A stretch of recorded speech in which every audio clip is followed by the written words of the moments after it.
Ibang klase rin talaga tong mga minority na to. Kayo na lang, nag-uunsihan pa. Puro kayo kadramahan. Pa-walk out pa ang mga kupal. Hanep, insulto? Naiinsulto kayo dun sa nakaraang video. Naiinsulto kayo para lang makaboto ang isang senador through online. Grabe. Di ba gusto nyo yan nung panahon ni Pinoy? Saan po kayo kumukuha ng kapal na mukha? Tapos ngayon, napaka-ipokrito nyo. Sasabihin nyo, BS?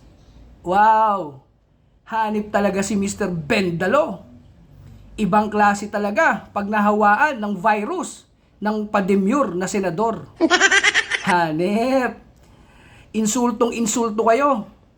Pero hindi nyo iniisip at nararamdaman ang insultong idinulot nyo sa milyong-milyong Pilipino nung ipinagtatanggol nyo ang amo nyo sa nakawan sa flood control. Huwag kami mga kupal. Tama na ang drama. Buking na kayo. Pag hindi nyo kaya ang labanan, walk out ang kasagutan. Mahiya naman kayo sa inyong kapwa Pilipino. Ingat!